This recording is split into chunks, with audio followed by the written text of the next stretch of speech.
up here. So that when you do something like this, the tripod's going to be right up here, not back here. Hey, your timing's right.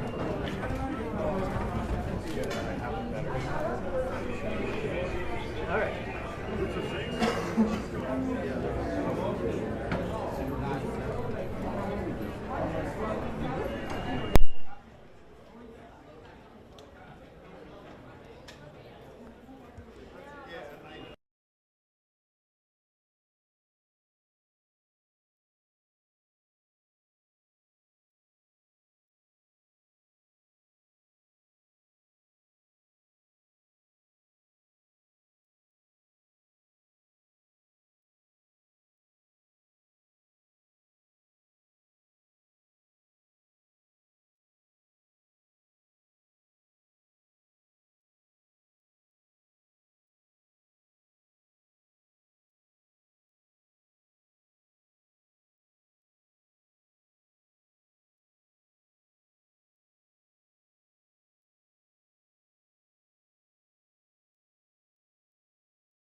the de todas as legitimate partes. security concerns A of all iniciativa parties. africana The African e o Initiative grupo de amigos da and paz, the Friends criado for por Peace China e group Brasil, created by China pode and contribuir Brazil para promover o can diálogo. help promote dialogue Nenhuma situação and a diplomatic é mais solution. No emblemática situation do is que o more uso emblematic desproporcional e of the ilegal disproportionate da and força illegal do use que a of da force Palestina. that the one occurring in Os Palestine. atentados The terroristas terrorist perpetrados attacks pelo Hamas perpetrated by são Hamas are indefensáveis sob qualquer indefensible ângulo. from any Mas angle, nada, but nothing, absolutamente absolutely nada, nothing justifica o justifies genocídio the em ongoing curso genocide em Gaza. in Gaza.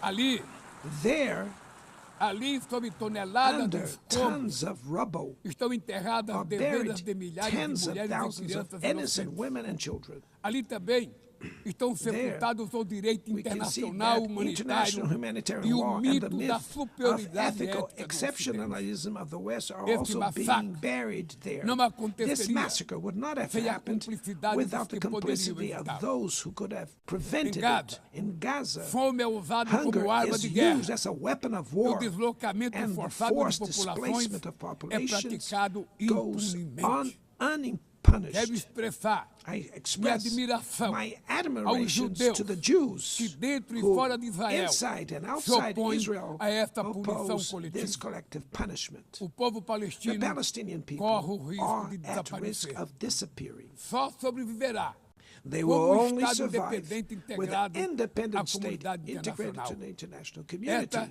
é a This solução is the defendida por solution mais de defended by more 150 than membros da ONU 150 e afirmada UN members, ontem aqui, reaffirmed neste mesmo yesterday plenário, here in this very mas plenary, obstruída but por bared único by veto. a single É veto. lamentável It is regrettable presidente that Mahmoud President Abbas Mahmoud tenha Abbas sido impedido was prevented pelo by país the host anfitrião de country ocupar of a occupying bancada da the Palestinian Palestina bench nesse at this momento historical moment.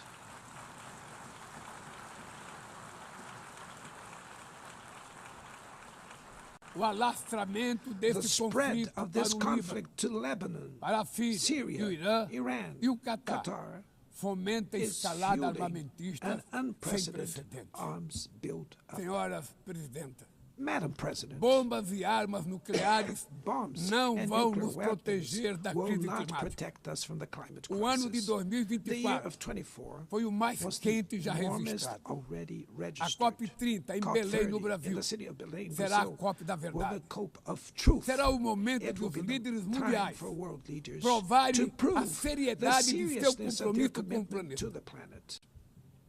Sem ter o quadro Without completo das a complete contribuições picture nacionalmente determinadas, of the a chamada NDCs, NDC, nationally determined caminharemos de olhos contributions, vendados we para o were verdadeiro walking abismo. blindfolded towards O Brasil the abyss. se Brazil comprometeu a has reduzir committed entre to 59% e reducing its emissions by 67% suas 59 to emissões, and abrangendo todos 67%, os gases de covering efeito all estufa greenhouse em gases todos os and setores da all economia. sectors of the economy. Nações em desenvolvimento Developing nations enfrentam a mudança do face clima climate ao change mesmo tempo while que lutam grappling contra outros with desafios. other challenges. Enquanto isso, Meanwhile, países ricos rich countries usufruem enjoy de padrão de a vida standard obtido às of custas de living 200 reached anos at de the emissões de expense of gás. 200 years of greenhouse Exigir gas maior emissions. ambição e Demanding maior acesso greater a ambition recursos and greater e access tecnologias to não é resources uma and questão de technology. caridade, It's not a matter of é charity, apenas uma but questão de of justiça. justice.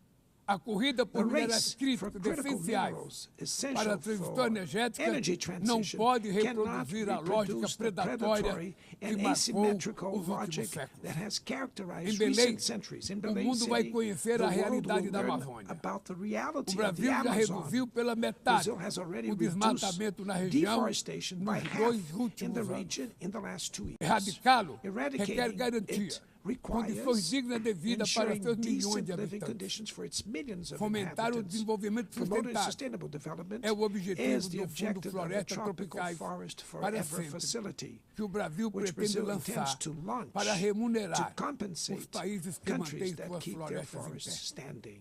É chegado o momento de passar But the time has da come fase to da prove negociação. to move para a from the etapa da negotiation phase to the implementação. implementation O mundo stage. deve The muito ao world regime owes a lot to the criado pela regime Convenção created do by the Clima. Climate Convention. Mas é necessário Climate trazer ao combate a mudança do clima para o coração da ONU, para que ela tenha a atenção que merece. Conselho vinculado à Assembleia Geral, com força e legitimidade para monitorar compromissos, dará coerência à ação climática. Trata-se de um passo fundamental na direção de uma reforma mais abrangente da organização, que contemple também um Conselho de Segurança ampliado nas duas categorias de seus membros. Poucas áreas retrocederam tanto como o sistema multilateral de comércio.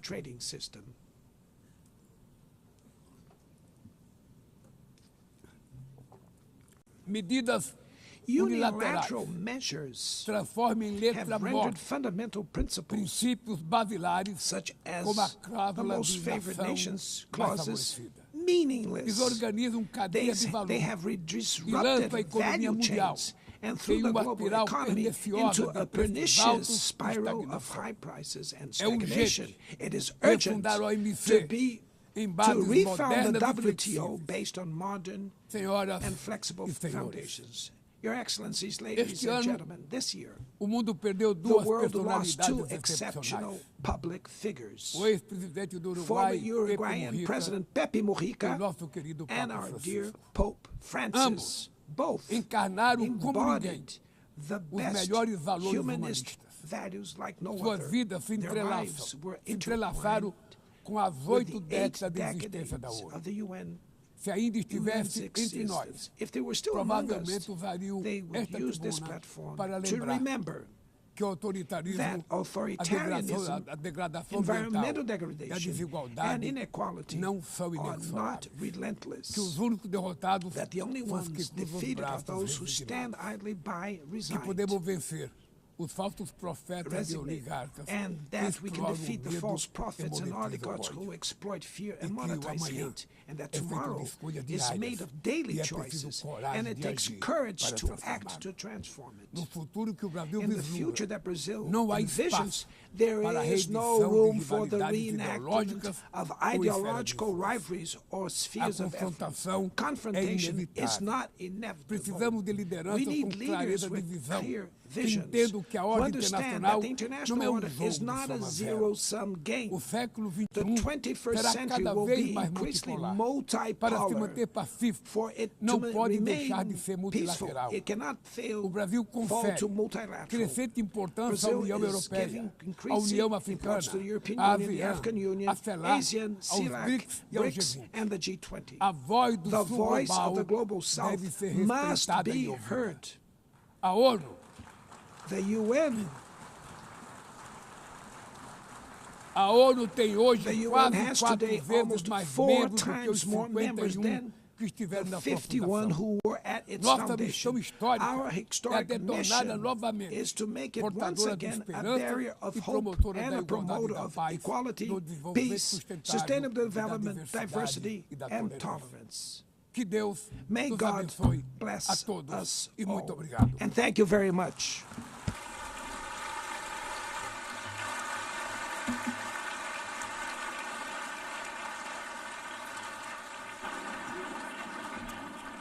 On behalf of the Assembly, I wish to thank the President of the Federative Republic of Brazil,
The Assembly will hear an address by His Excellency Donald Trump, President of the United States of America.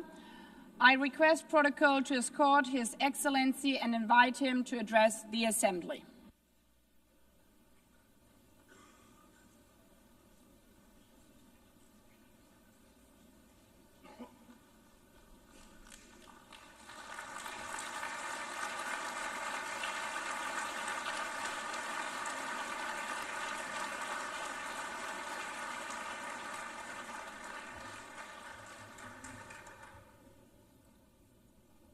Thank you very much. Very much appreciated.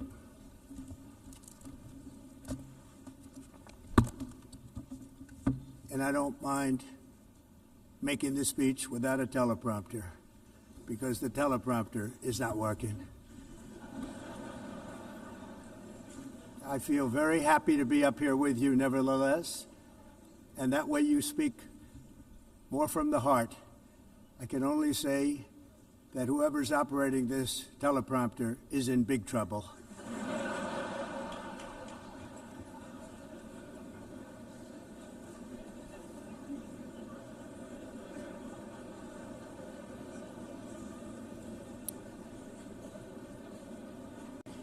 Hello, Madam First Lady. Thank you very much for being here.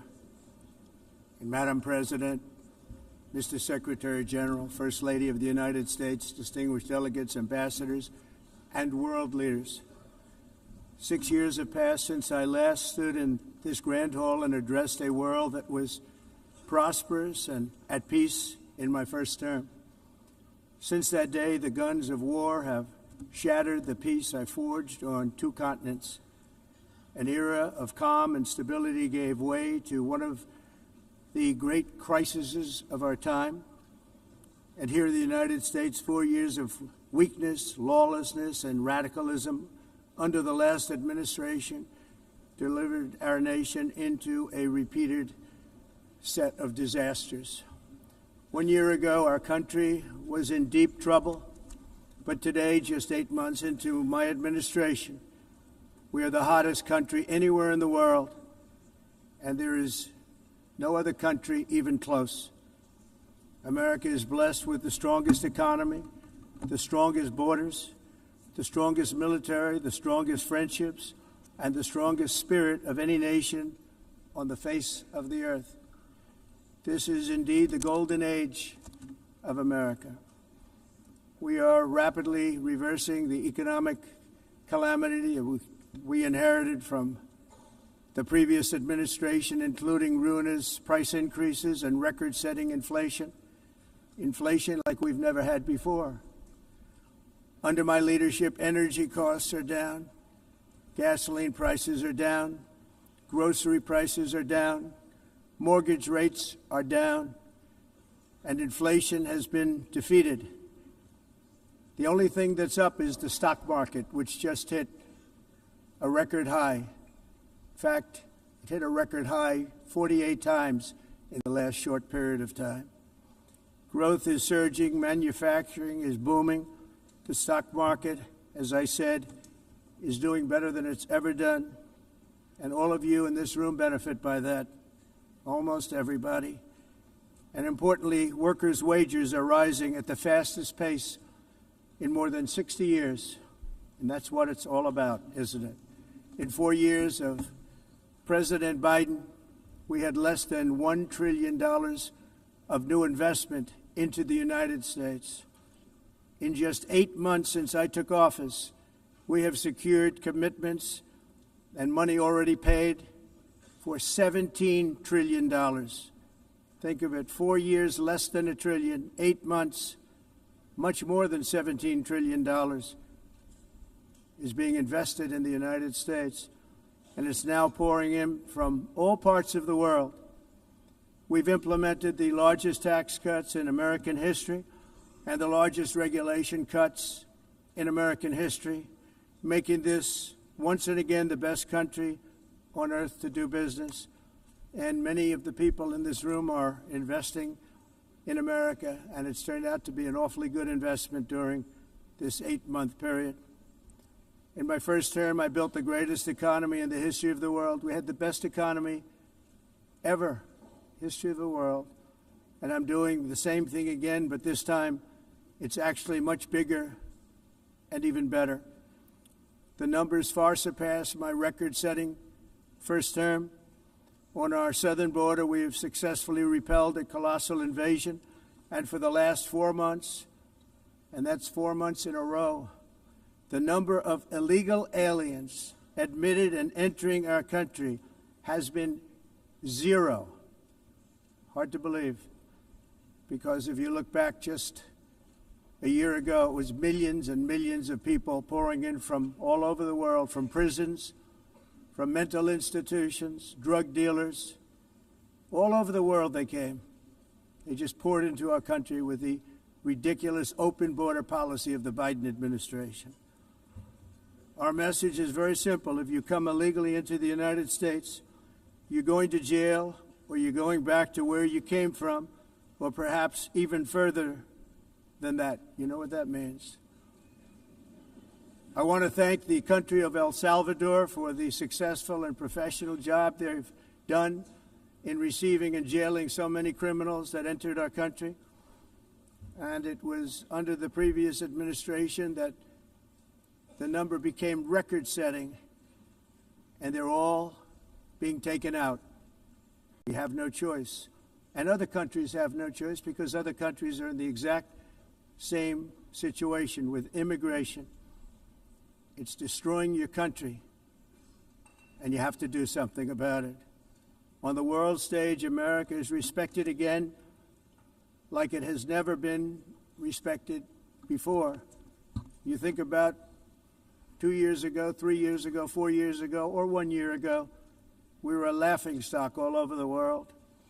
At the NATO summit in June, virtually all NATO members formally committed to increase defense spending at my request from 2% to 5% of GDP, making our alliance far stronger and more powerful than it was ever before. In May, I traveled to the Middle East to visit my friends and rebuild our partnerships in the Gulf and those valued relationships with Saudi Arabia, Qatar, and the UAE, and other countries are now, I believe, closer than ever before. My administration has negotiated one historic trade deal after another, including with the United Kingdom, the European Union, Japan, South Korea, Vietnam, Indonesia, the Philippines, Malaysia, and many, many others. Likewise, in a period of just 7 months, I have ended 7 unendable wars. They said they were unendable. You're never going to get them solved. Some were going for 31 years, 2 of them, 31, think of it, 31 years. One was 36 years. One was 28 years. I ended 7 wars. And in all cases, they were raging with countless thousands of people being killed. This includes Cambodia and Thailand, Kosovo and Serbia, the Congo and Rwanda, a vicious, violent war that was, Pakistan and India, Israel and Iran, Egypt and Ethiopia, and Armenia and Azerbaijan. It included all of them. No president or prime minister, and for that matter, no other country has ever done anything close to that. And I did it in just 7 months. It's never happened before. There's never been anything like that. I'm very honored to have done it. It's too bad that I had to do these things instead of the United Nations doing them. And sadly, in all cases, the United Nations did not even try to help in any of them. I ended 7 wars, dealt with the leaders of each and every one of these countries, and never even received a phone call from the United Nations offering to help in finalizing the deal. All I got from the United Nations was an escalator that on the way up stopped right in the middle. If the First Lady wasn't in great shape, she would have fallen. But she's in great shape. We're both in good shape. We both stood. And then a teleprompter that didn't work. These are the two things I got from the United Nations, a bad escalator and a bad teleprompter. Thank you very much. And by the way, it's working now. It just went on. Thank you. I think I should just do it the other way. It's easier. Thank you very much. I didn't think of it at the time because I was too busy working to save millions of lives. That is the saving and stopping of these wars. But later I realized that the United Nations wasn't there for us. They weren't there. I thought of it really after the fact, not during these negotiations, which were not easy. That being the case, what is the purpose of the United Nations? The UN has such tremendous potential. I've always said it. It has such tremendous, tremendous potential, but it's not even coming close to living up to that potential. For the most part, at least for now, all they seem to do is write a really strongly worded letter and then never follow that letter up. It's empty words, and empty words don't solve war. The only thing that solves war and wars is action. Now, after ending all of these wars and also earlier negotiating the Abraham Accords, which is a very big thing for which our country received no credit, never receives credit.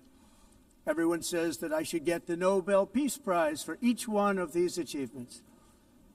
But for me, the real prize will be the sons and daughters who live to grow up with the mothers and fathers, because millions of people are no longer being killed in endless and unglorious wars. What I care about is not winning prizes, it's saving lives. We saved millions and millions of lives with the 7 wars. And we have others that we're working on, and you know that. Many years ago, a very successful real estate developer in New York, known as Donald J. Trump, I bid on the renovation and rebuilding of this very United Nations complex. I remember it so well. I said at the time that I would do it for $500 million, rebuilding everything. It would be beautiful. I used to talk about, I'm going to give you marble floors. They're going to give you terrazzo. I'm going to give you the best of everything. You're going to have mahogany walls. They're going to give you plastic.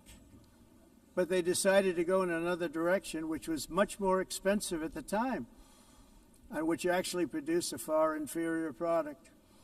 And I realized that they did not know what they were doing when it came to construction, and that their building concepts were so wrong, and the product that they were proposing to build was so bad and so costly. It was going to cost them a fortune. And I said, and wait till you see the overruns. Well, I turned out to be right. They had massive cost overruns and spent between $2 and $4 billion on the building and did not even get the marble floors that I promised them. You walk on terrazzo. Do you notice that? As far as I'm concerned, frankly, looking at the building and getting stuck on the escalator, they still haven't finished the job. They still haven't finished. That was years ago. The project was so corrupt that Congress actually asked me to testify before them on the tremendous waste of money, because it turned out that they had no idea what it was, but they knew it was anywhere between $2 and $4 billion as opposed to $500 million with a guarantee. But they had no idea, and I said it cost much more than $5 billion.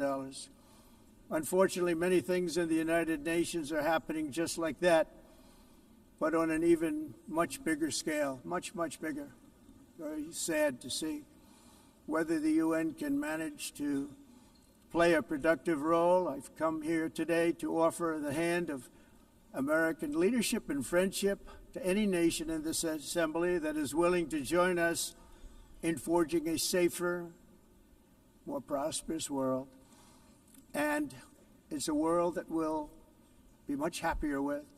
A dramatically better future is within our reach.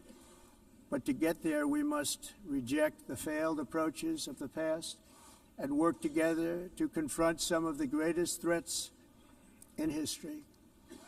There is no more serious danger to our planet today than the most powerful and destructive weapons ever devised by man, of which the United States, as you know, has many. Just as I did in my first term, I've made containing these threats a top priority, starting with the nation of Iran. My position is very simple. The world's #1 sponsor of terror can never be allowed to possess the most dangerous weapon.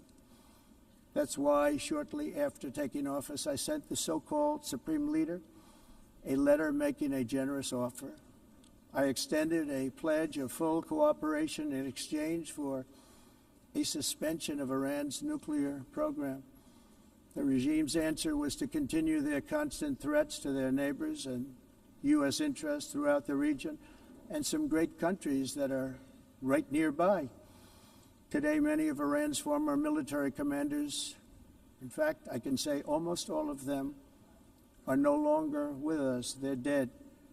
And 3 months ago, in Operation Midnight Hammer, 7 American B-2 bombers dropped the 14 30,000-pound each bombs on Iran's key nuclear facilities, totally obliterating everything. No other country on earth could have done what we did. No other country has the equipment to do what we did. We have the greatest weapons on earth. We hate to use them. But we did something that for 22 years people wanted to do. With Iran's nuclear enrichment capacity demolished, I immediately brokered an end to the 12-day war, as it's called, between Israel and Iran, with both sides agreeing to fight no longer.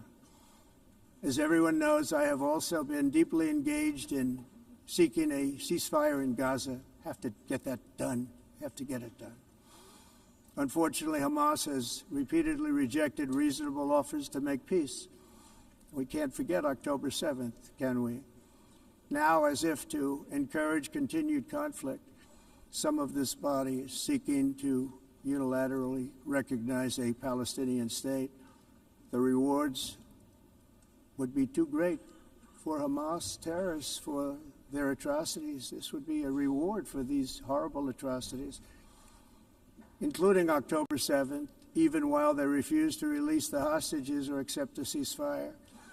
Instead of giving to Hamas and giving so much, because they've taken so much, this could have been solved so long ago. But instead of giving in to Hamas's ransom demands, those who want peace should be united with one message: release the hostages now. Just release the hostages now. Thank you.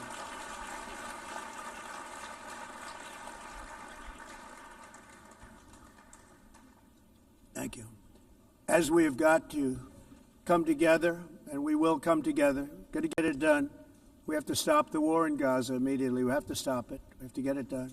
We have to negotiate, immediately have to negotiate peace. We got to get the hostages back. We want all 20 back. We don't want 2 and 4. As you know, I got, along with Steve Witkoff and others that helped us, Marco Rubio, we got most of them back. We were involved in all of them. But I always said the last 20 are going to be the hardest, and that's exactly what happened. We have to get them back now. We don't want to get back 2, and then another 2, and then 1, and then 3. Have this process. No, we want them all back, and we want the actually 38 dead bodies back too.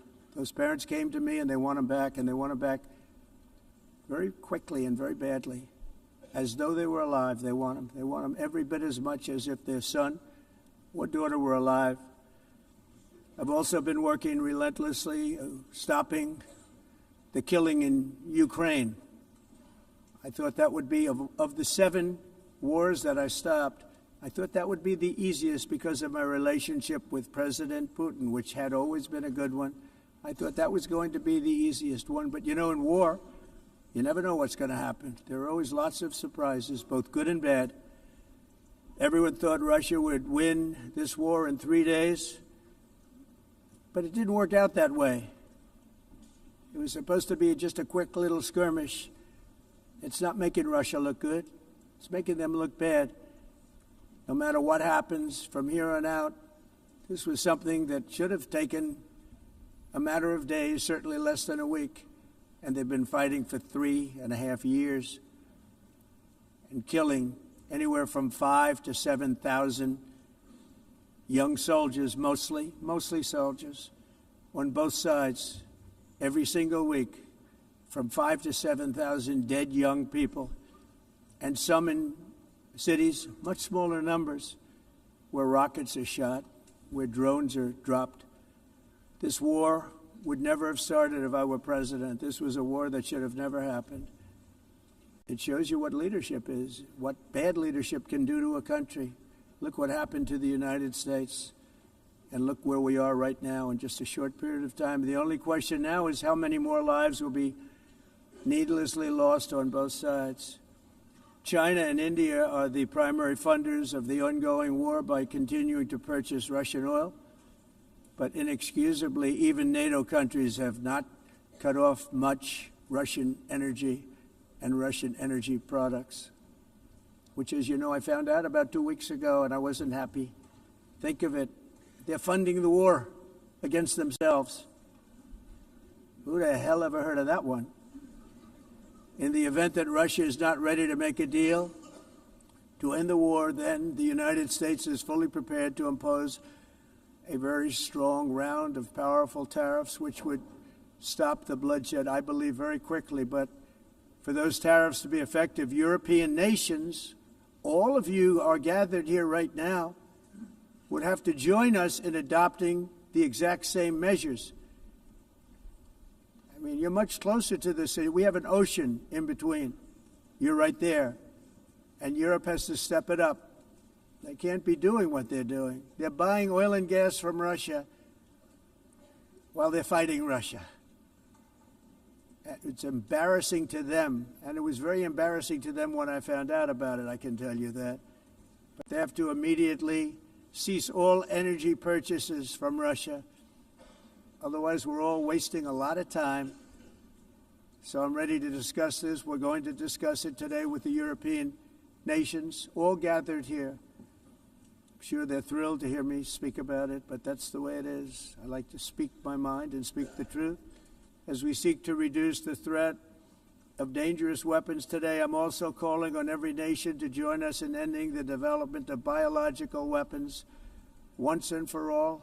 And biological is terrible, and nuclear is even beyond, and we include nuclear in that. We want to have a cessation of the development of nuclear weapons. We know, and I get to view it all the time. Sir, would you like to see? And I look at weapons that are so powerful that we just can't ever use them. If we ever use them, the world literally might come to an end. There would be no United Nations to be talking about. There would be no nothing. Just a few years ago, reckless experiments overseas gave us a devastating global pandemic. Yet despite that worldwide catastrophe, many countries are continuing extremely risky research into bioweapons and man-made pathogens. This is unbelievably dangerous. To prevent potential disasters, I'm announcing today that my administration will lead an international effort to enforce biological weapons convention, which is going to be meeting with the top leaders of the world by pioneering an AI verification system that everyone can trust. Hopefully the UN can play a constructive role, and it will also be one of the early projects under AI. Let's see how good it is, because a lot of people are saying it could be one of the great things ever, but it also can be dangerous, but it can be put to tremendous use and tremendous good, and this would be an example of that. Not only is the UN not solving the problems it should, too often, it's actually creating new problems for us to solve. The best example is the number one political issue of our time, the crisis of uncontrolled migration. It's uncontrolled. Your countries are being ruined. The United Nations is funding an assault on Western countries and their borders. In 2024, the UN budgeted $372 million in cash assistance to support an estimated 624,000 migrants journeying into the United States. Think of that. The UN is supporting people that are illegally coming into the United States, and then we have to get them out. The UN also provided food, shelter, transportation, and debit cards to illegal aliens. Can you believe that? On the way to infiltrate our southern border. Millions of people came through that southern border. Just a year ago, millions and millions of people were pouring in, 25 million altogether over the 4 years of the incompetent Biden administration. And now we have it stopped, totally stopped. In fact, they're not even coming anymore because they know they can't get through. But what took place is totally unacceptable. The UN is supposed to stop invasions, not create them and not finance them. In the United States, we reject the idea that mass numbers of people from foreign lands can be permitted to travel halfway around the world, trample our borders, violate our sovereignty, cause unmitigated crime, and deplete our social safety net. We have reasserted that America belongs to the American people, and I encourage all countries to take their own stand in defense of their citizens as well. You have to do that because I see it. I'm not mentioning names. I see it, and I could call every single one of them out. You're destroying your countries. They're being destroyed. Europe is in serious trouble. They've been invaded by a force of illegal aliens like nobody's ever seen before. Illegal aliens are pouring into Europe. Nobody is ever, and nobody's doing anything to change it, to get them out. It's not sustainable. And because they choose to be politically correct, they're doing just absolutely nothing about it. And I have to say, I look at London, where you have a terrible mayor, terrible, terrible mayor, and it's been so changed, so changed. Now they want to go to Sharia law, but you're in a different country. You can't do that. Both the immigration and their suicidal energy ideas will be the death of Western Europe if something is not done immediately. This cannot be sustained. What makes the world so beautiful is that each country is unique. But to stay this way, every sovereign nation must have the right to control their own borders. You have the right to control your borders, as we do now, and to limit the sheer numbers of migrants entering their countries and paid for by the people of that nation that were there and that built that particular nation at the time. They put their blood, sweat, tears, money into that country, and now they're being ruined. Proud nations must be allowed to protect their communities and prevent their societies from being overwhelmed by people they have never seen before, with different customs, religions, with different everything. Where migrants have violated laws, lodged false asylum claims, or claimed refugee status for illegitimate reasons, they should, in many cases, be immediately sent home. And while we will always have a big heart for places and people that are struggling and truly compassionate, answers will be given. We have to solve the problem, and we have to solve it in their countries, not create new problems in our countries. And we are very helpful to a lot of countries that are just not able to send their people anymore. They used to send them to us in caravans of 25,000, 30,000 people each. These massive caravans of people pouring into our country, totally unchecked and unvetted. But not anymore. According to the Council of Europe, in 2024, almost 50% of inmates in German prisons were foreign nationals or migrants. In Austria, the number was 53% of the people in prisons were from places that weren't from where they are now. In Greece, the number was 54%, and in Switzerland, beautiful Switzerland, 72% of the people in prisons are from outside of Switzerland.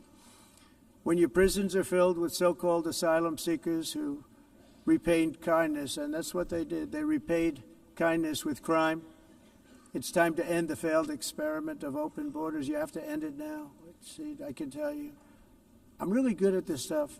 Your countries are going to hell. In America, we've taken bold action to swiftly shut down uncontrolled migration. Once we started detaining and deporting everyone who crossed the border, and removing illegal aliens from the United States, they simply stopped coming. They're not coming anymore. We're getting a lot of credit, but they're not coming anymore. This was a humanitarian act for all involved, because on the trips up, thousands of people a week were dying. Women were being raped. Nobody's ever seen anything like it. Raped, horribly beaten, raped. On the trip up, the journey up, it was a long walk. It was a long, arduous journey, indeed. And it was also a historic victory against human trafficking throughout the region. What we did was a victory, and we saved so many lives of people that wouldn't make the journey. That journey was loaded up with death. Loaded up with death. Dead bodies all along the roads of jungles to get up. They go through jungles, they go through areas so hot you couldn't breathe. They were dying of suffocation, areas so hot that you couldn't breathe. Dead bodies all over. By them not coming, we're saving tremendous numbers of lives. My people have done a fantastic job in doing what they did, and the American public agrees with it. I mean, I was very proud to see this morning I have the highest poll numbers I've ever had. Part of it is because of what we've done on the border. I guess the other part is what we've done on the economy. Joe Biden's policies empowered murderous gangs, human smugglers, child traffickers, drug cartels, and prisoners from all over the world.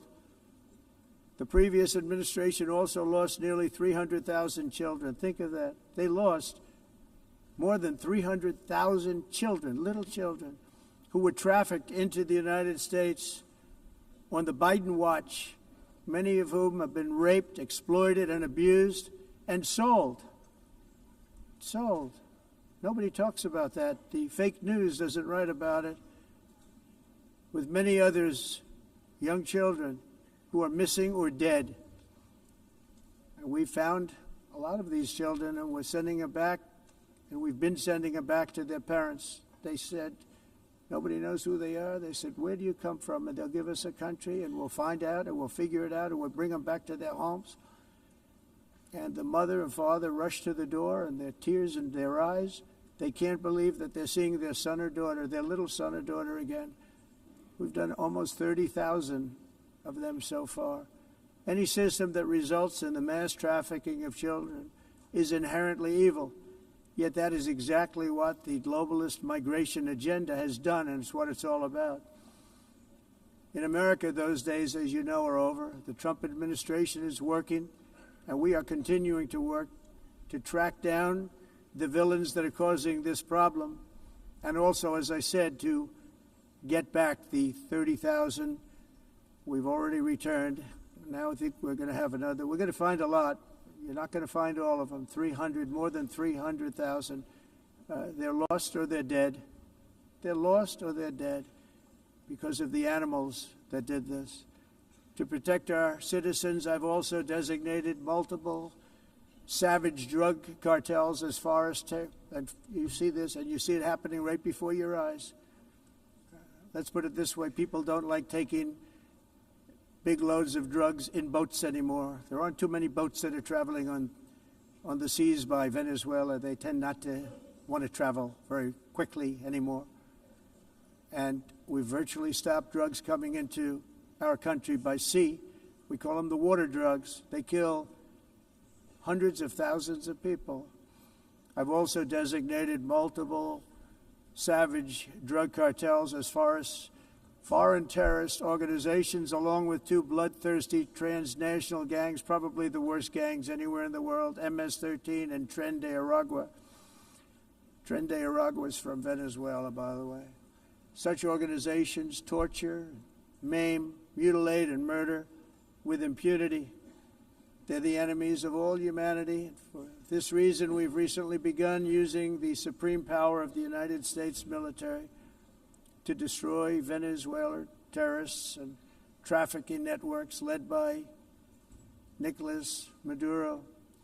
To every terrorist thug smuggling poisonous drugs into the United States of America, please be warned that we will blow you out of existence. That's what we're doing. We have no choice. Can't let it happen. They're destroying I believe we lost 300,000 people last year to drugs, 300,000. Fentanyl and other drugs. Each boat that we sink carries drugs that would kill more than 25,000 Americans. We will not let that happen. Energy is another area where the United States is now thriving like never before. We're getting rid of the falsely named renewables. By the way, they're a joke. They don't work. They're too expensive.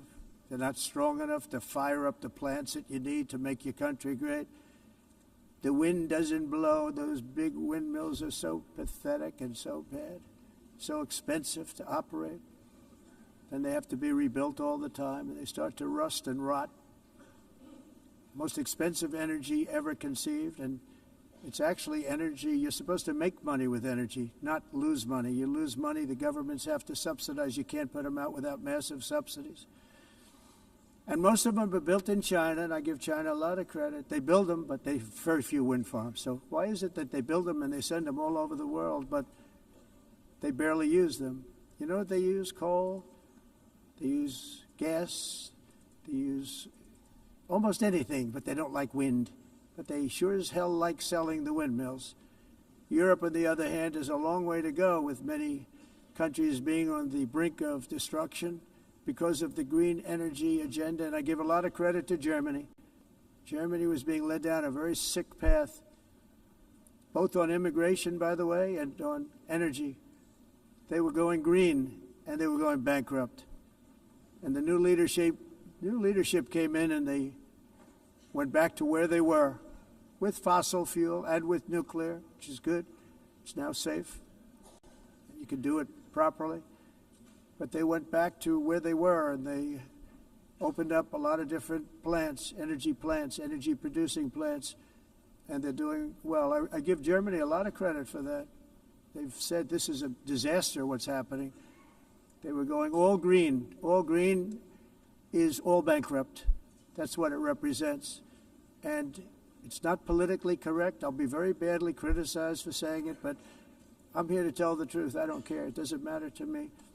I'm in New York City. I'm feeling a lot safer. Crime, we're getting crime down. And by the way, speaking of crime, Washington, D.C. was the crime capital of America. Now it's after 12 days, it's a totally safe city. Everyone's going out to dinner. They're going out to restaurants. Your wife can walk down the middle of the street with or without you. Nothing's going to happen. My people have done a fantastic job. And yes, I called in the National Guard, and the National Guard took care of business. And they weren't politically correct, but they took care of business. We got 1,700 career criminals out, brought them back to where they came from, the countries where they came from, or put them in jails. Washington, D.C. is now a totally safe city again, and I welcome you to come. In fact, we'll have dinner together at a local restaurant, and we'll be able to walk. We don't have to go by an armor-plated vehicle. We'll walk right over there from the White House. They've given up their powerful edge, a lot of the countries that we're talking about, in oil and gas, such as essentially closing the great North Sea oil. Oh, the North Sea, I know it so well. Aberdeen was the oil capital of Europe, and there's tremendous oil that hasn't been found in the North Sea, tremendous oil. And I was with the Prime Minister I respect and like a lot, and I said, you're sitting with the greatest asset. They essentially closed it by making it so highly taxed that no developer, no oil company can go there. They have tremendous oil left, and more importantly, they have tremendous oil that hasn't even been found yet. And what a tremendous asset for the United Kingdom. And I hope the Prime Minister is listening, because I told it to him 3 days in a row. That's all he heard. North Sea oil, North Sea, because I want to see them do well. I want to stop seeing them ruining that beautiful Scottish and English countryside with windmills and massive solar panels that go 7 miles by 7 miles, taking away farmland. But we're not letting this happen in America. In 1982, the executive director of the United Nations Environmental Program predicted that by the year 2000, climate change would cause a global catastrophe. He said that it will be irreversible, as any nuclear holocaust would be. This is what they said at the United Nations. What happened? Here we are. Another UN official stated in 1989 that within a decade, entire nations could be wiped off the map by global warming. Not happening. You know, it used to be global cooling. If you look back years ago in the 1920s and the 1930s, they said, global cooling will kill the world. We have to do something. Then they said global warming will kill the world. But then it started getting cooler, so now they could just call it climate change, because that way they can't miss. It's climate change. Because if it goes higher or lower, whatever the hell happens, there's climate change. It's the greatest con job ever perpetrated on the world, in my opinion. Climate change, no matter what happens, you're involved in that. No more global warming, no more global cooling. All of these predictions made by the United Nations and many others, often for bad reasons, were wrong. They were made by stupid people that have cost their countries fortunes and given those same countries no chance for success. If you don't get away from this green scam, your country is going to fail. And I'm really good at predicting things, you know. They actually said during the campaign they had a hat, the best-selling hat. Trump was right about everything. And I don't say that in a braggadocious way, but it's true. I've been right about everything. And I'm telling you that if you don't get away from the green energy scam, your country is going to fail. And if you don't stop people that you've never seen before, that you have nothing in common with, your country is going to fail. I'm the President of the United States, but I worry about Europe. I love Europe. I love the people of Europe. And I hate to see it being devastated by energy and immigration. This double-tailed monster destroys everything in its wake, and they cannot let that happen any longer. You're doing it because you want to be nice. You want to be politically correct, and you're destroying your heritage. They must take control strongly and immediately of the unmitigated immigration disaster and the fake energy catastrophe before it's too late. The carbon footprint is a hoax made up by people with evil intentions, and they're heading down a path of total destruction. You know, the carbon footprint was a big, big thing a few years ago. I remember hearing about the carbon footprint, and then President Obama would get into Air Force One, a massive Boeing 747, and not a new one, an old one with old engines that spew everything into the atmosphere. He'd talk about the carbon footprint, we must do so. Then he'd get in and he'd fly from Washington to Hawaii to play a round of golf. And then he'd get back onto that big, beautiful plane and he'd fly back and he'd talk about, again, global warming and the carbon footprint. It's a con job. At extreme cost and expense, Europe reduced its own carbon footprint by 37%. Think of that. Congratulations, Europe. Great job. You cost yourself a lot of jobs, a lot of factories closed, but you reduced the carbon footprint by 37%. However, for all of that sacrifice and much more, it's been totally wiped out and then some by a global increase of 54%. Much of it coming from China and other countries that are thriving around China, which now produces more CO2 than all the other developed nations in the world. So all of these countries are working so hard on the carbon footprint, which is nonsense, by the way. It's nonsense. You know, it's interesting. In the United States, we have still radicalized environmentalists, and they want the factories to stop. Everything should stop. No more cows. We don't want cows anymore. I guess they want to kill all the cows. They want to do things that are just unbelievable, and you have it too. But you know, we have a border, strong, and we have a shape, and that shape doesn't just go straight up. That shape is amorphous when it comes to the atmosphere. And if we had the most clean air, and I think we do, we have very clean air. We have the cleanest air we've had in many, many years. But the problem is that other countries, like China, which has air that's a little bit rough, it blows And no matter what you're doing down here, the air up here tends to get very dirty because it comes in from other countries where their air isn't so clean. And the environmentalists refuse to acknowledge that. Same thing with garbage. In Asia, they dump much of their garbage right into the ocean. And over about a 1 week and 2 week journey, it flows right past Los Angeles. You've seen it. Massive amounts of garbage, almost too much to do anything about, flowing past Los Angeles, past San Francisco, and then somebody will get in trouble because he dropped a cigarette on the beach. The whole thing is crazy. The primary effect of these brutal green energy policies has not been to help the environment, but to redistribute manufacturing and industrial activity from developed countries that follow the insane rules that are put down to polluting countries that break the rules and are making a fortune. They're making a fortune. European electricity bills are now 4 to 5 times more expensive than those in China and 2 to 3 times higher than the United States. And our bills are coming way down. You probably see that our gasoline prices are way down. You know, we have an expression, drill, Nós reduzimos os custos de energia porque nós faremos, como essa expressão, vamos fazer tudo isso, reduzir os custos de energia e os custos diminuíram nos Estados Unidos. Por exemplo, se você olhar nos países em faturas de energia não climatizam.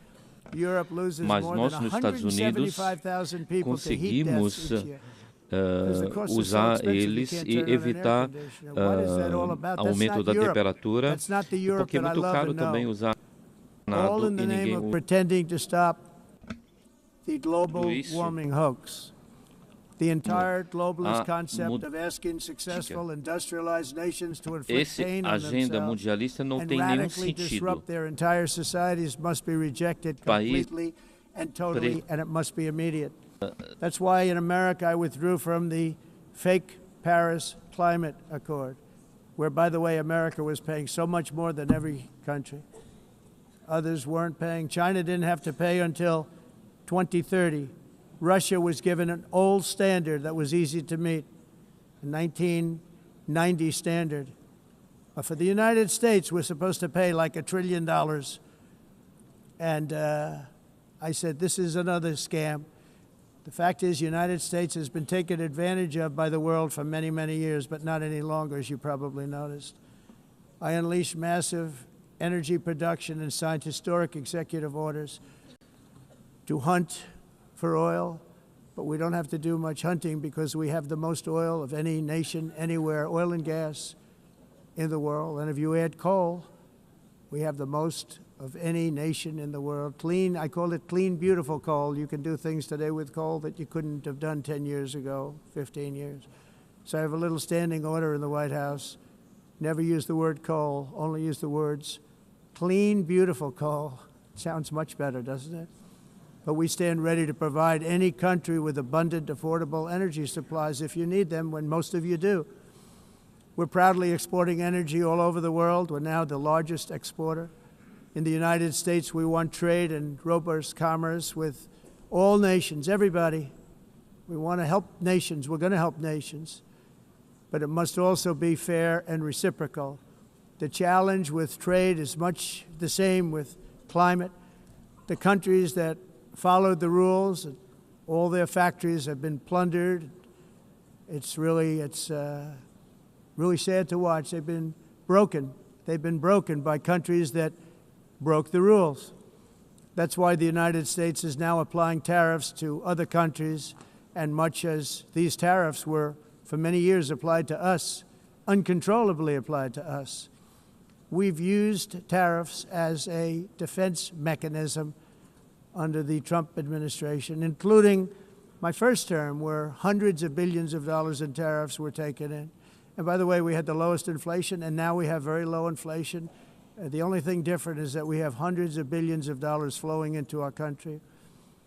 But this is how we will ensure that the system works for everyone and is sustainable into the future. We're also using tariffs to defend our sovereignty and security throughout the world, including against nations that have taken advantage of former U.S. administrations for decades, including the most corrupt, incompetent administration in history, the sleepy Joe Biden administration. Brazil now faces major tariffs in response to its unprecedented efforts to interfere in the rights and freedoms of our American citizens and others, with censorship, repression, weaponization, judicial corruption, and targeting of political critics in the United States. I have a little problem saying this because I must tell you, I was walking in and the leader of Brazil was walking out. We saw him and I saw him, he saw me, and we embraced. And then I'm saying, can you believe I'm going to be saying this in just 2 minutes? But we actually agreed that we would meet next week. We didn't have much time to talk, like about 20 seconds. They were in retrospect, I'm glad I waited because this thing didn't work out too well. But we did talk, we had a good talk, and we agreed to meet next week, if that's of interest. But he seemed like a very nice man, actually. He liked me, I liked him. But if you, and I only do business with people I like. When I don't like them, I don't like them. But we had, at least for about 39 seconds, we had excellent chemistry. It's a good sign. But also in the past, Brazil, can you believe this, unfairly tariffed our nation, but now because of our tariffs, we are hitting them back, and we're hitting them back very hard. As president, I will always defend our national sovereignty and the rights of American citizens. So I'm very sorry to say this, that Brazil is doing poorly and will continue to do poorly. They can only do well when they're working with us.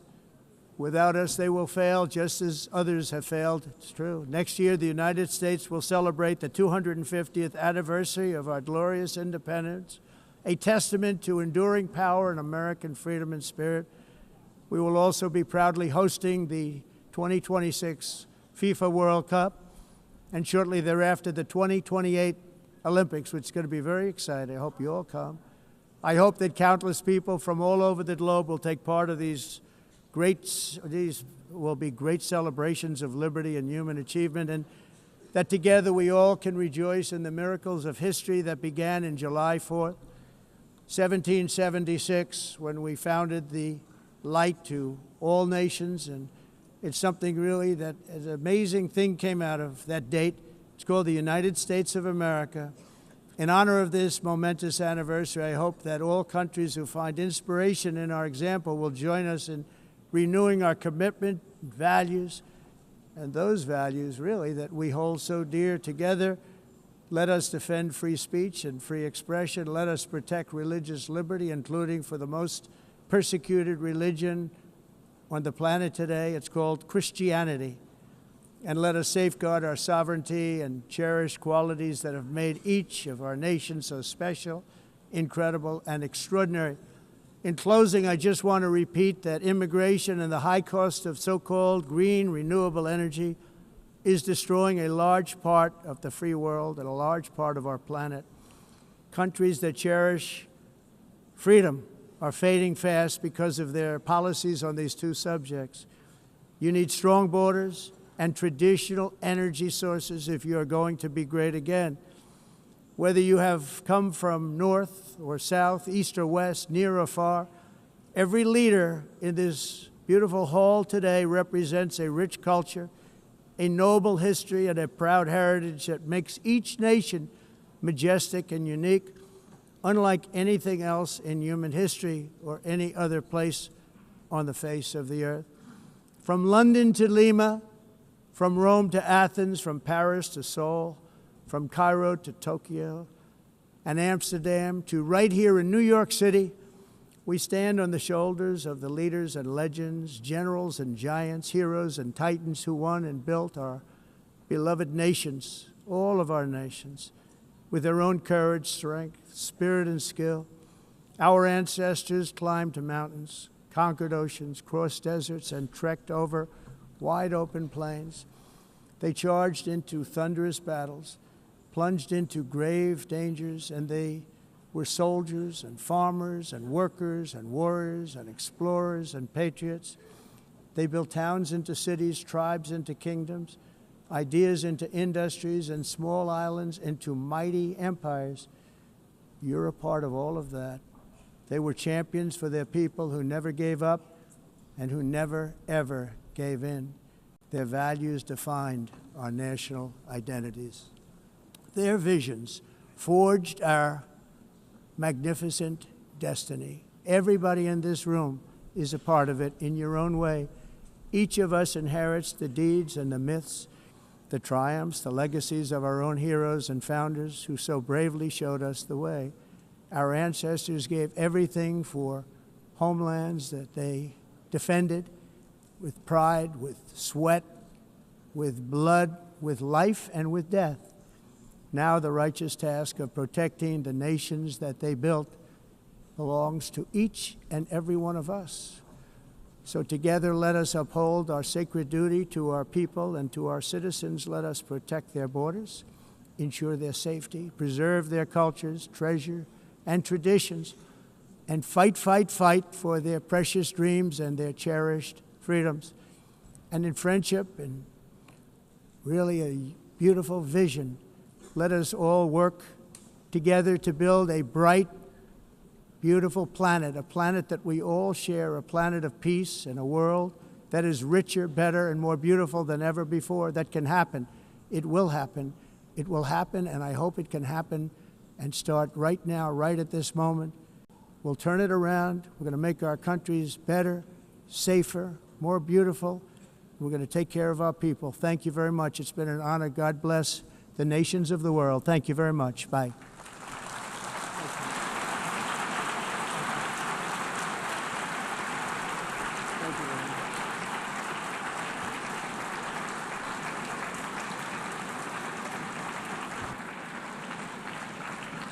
On behalf of the Assembly, I wish to thank the President of the United States,